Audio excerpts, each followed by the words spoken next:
All right, y'all. The bishop done got robbed. The y'all. bishop. The bishop. Done got robbed live on his Sunday morning service. Where the deacons? Where the elders? And y'all, it gets even worse than that. Stay tuned.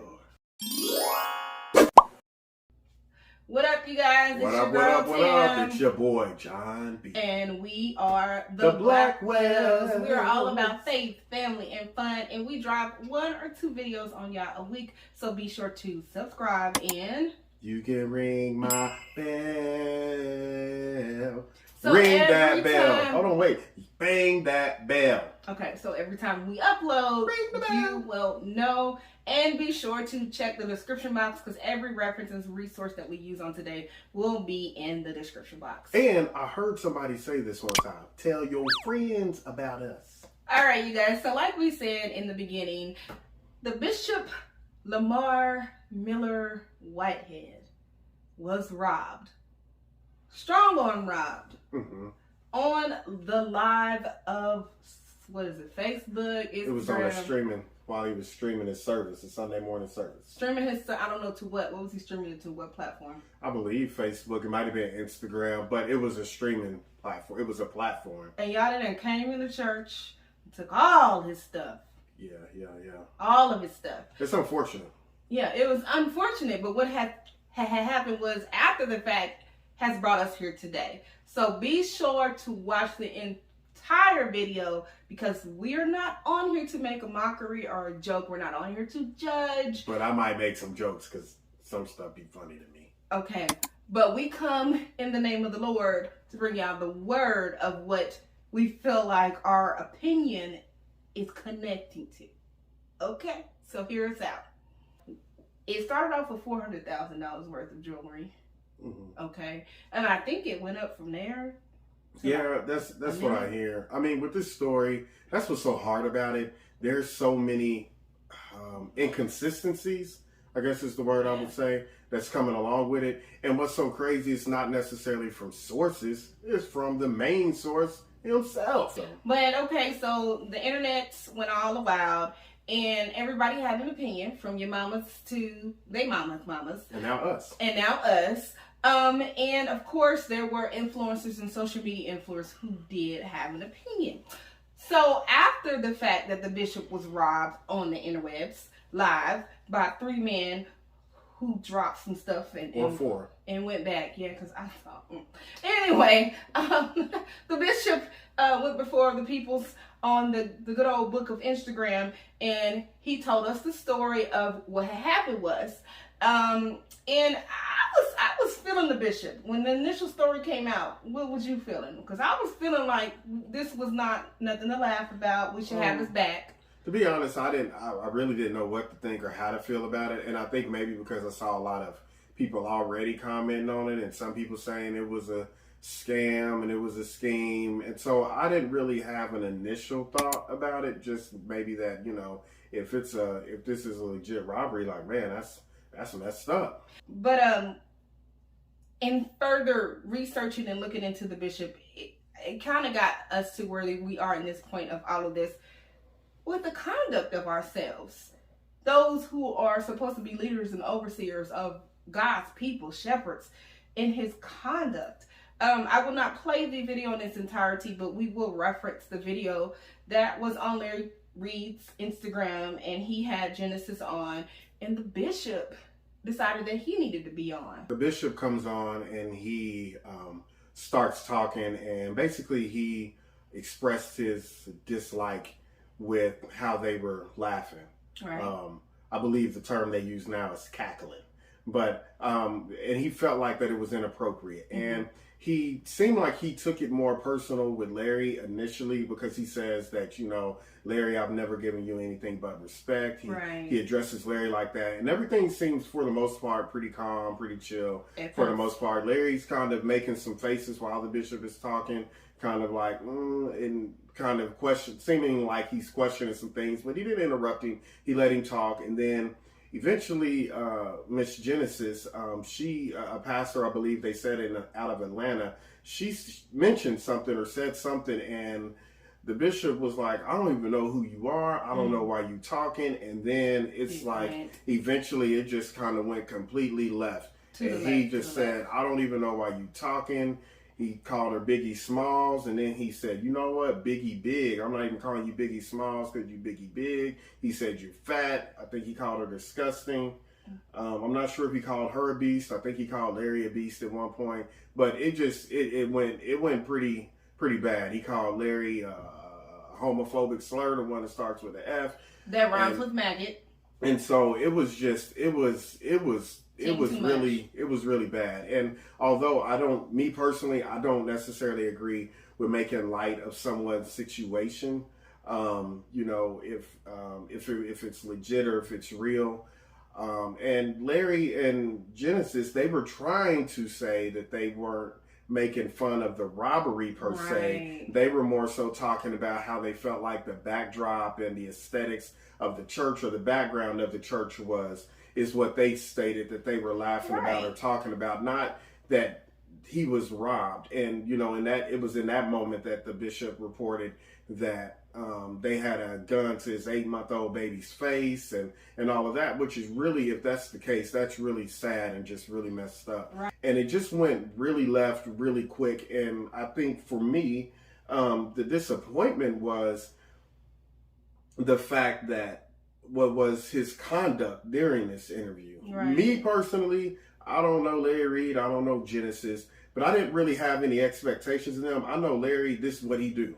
But it bothered me because the bishop came and he identifies as a bishop. He identifies as a chief apostle. I'm guessing in the apostolic church. And so for him to have such a high calling, I guess, it was really disturbing for me as a minister of my own self to think that, I know I'm not perfect, and I'm not saying that I don't make mistakes.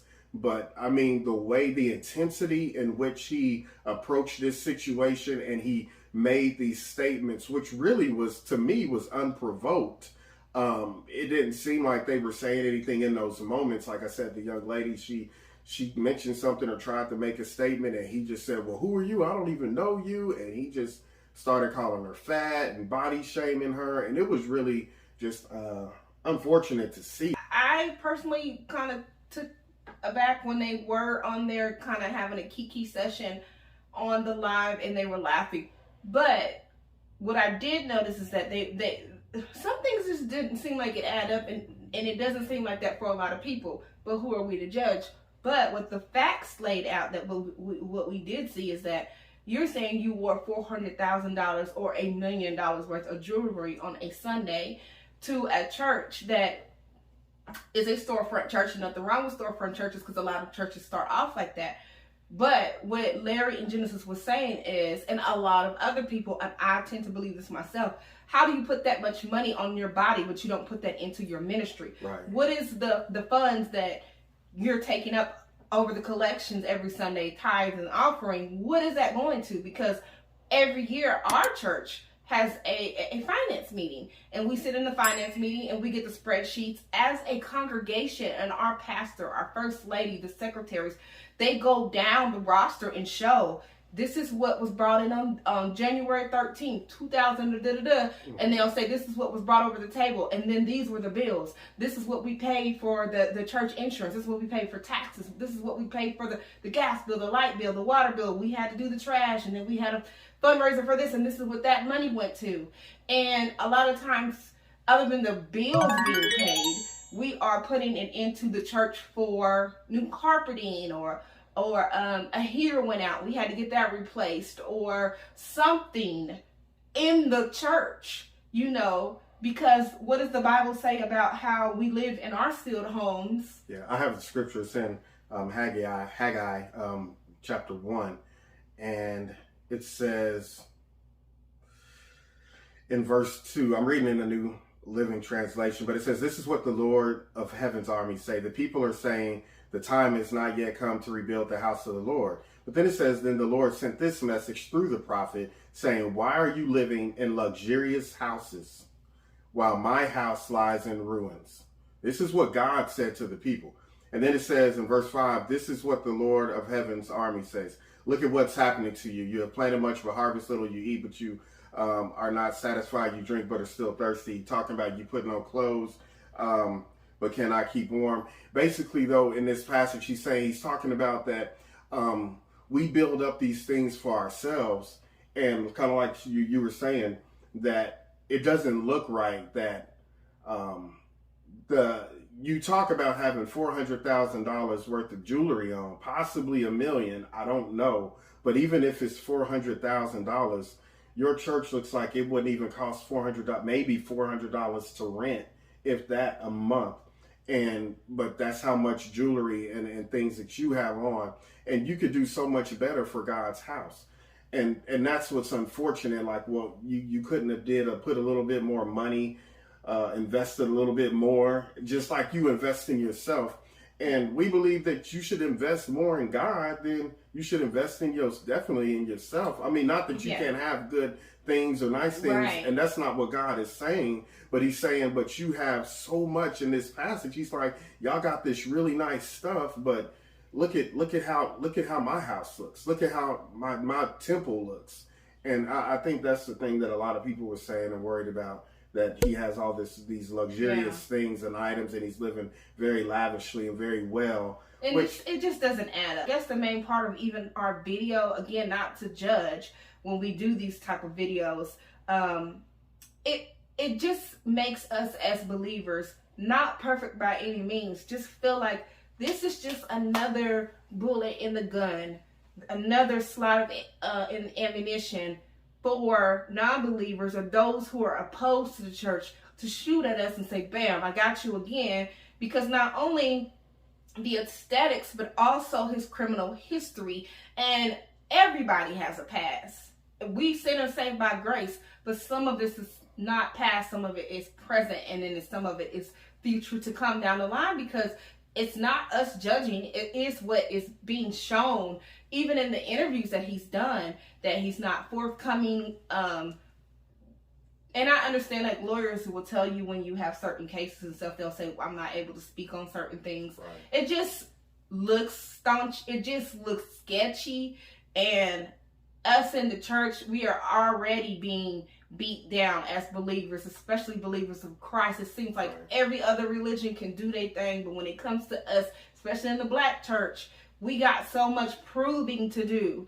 And it always seems like it's a shyster or a scammer in the pulpit, and we're just here to tell you that everybody's not like that. Right. And you mentioned a couple of times about we're not here to judge. The reality is that the Bible does say that you shall know a tree by the fruit that it bears. That part. For when you say, again, even if a person just tells me they say they're a Christian, they're a believer, I have expectations, but I definitely have much different expectations for a person that's just a church member versus the person that's the deacon, versus the person that's the missionary, versus the person that's just becoming a minister, versus the person that's an elder, versus the person that's been through, that's shown themselves, proven themselves down through the years, and now they're a pastor, or now they are a bishop, or now they are an apostle, or now they are a chief apostle. There are levels to this, to how you grow. And you can only grow once you have went through a proving period. So for me, it's very hard to see this, because I'm like, he would have had to go through these proven periods. And it's like, so for you to have gone through all these periods and then just all of a sudden for these things to just come out of your mouth seemingly so easily. And for me, it's not even the robbery, it's the thereafter, the conduct that I have an issue with, to belittle a woman so just easily, a woman that you said you don't even know, and even if she's laughing at you and making fun of the aesthetics of your sanctuary and stuff like that, do we get out of pocket and get out of character and so flippantly say things? And I know that some people believe I know Jesus and saved and all that stuff, they have different beliefs, but and I understand that this was a traumatic situation for him. You would think if it's legit, but to just so flippantly use the the sexual homosexual slur towards Larry King, and then like Larry Reed, I'm sorry, and then go in and say some of the most nastiest things, and then some of the narcissistic tendencies that it seems like that he puts off about in reality, we're nothing without Christ. Right. And God can blow on everything that we have in a minute and it can be gone. But who are you still going to serve? And are you going to allow other people and influences? When Jesus came in, they was looking for an individual like Bishop Whitehead. When they initially saw they're looking for the Messiah, they were looking for someone adorned in the finest apparel. Right. In the Versace with the VVS stones and stuff like that. But Jesus came through looking like a commoner. Like a commoner. So they were not expecting that. Right. So I just look at it like, I'm not saying don't rock your Stacey Adams. If you work hard and we want to go, you want to buy some Jordans and we want to go to the beach and we want to do that. But I am not going to put so much, when the Bible tells me to set my affections on the things above and not below. And what does the Bible say about where your heart is? There will your treasure be also. All right, you guys, so that is it for today's video. If you find this kind of content or the other content on our channel entertaining or something like that, go ahead and subscribe, bang the bell, get on the comments and let us know what you think about all of this that is going on all over social media with the good Bishop. And follow us on our other platforms. And until next time, peace.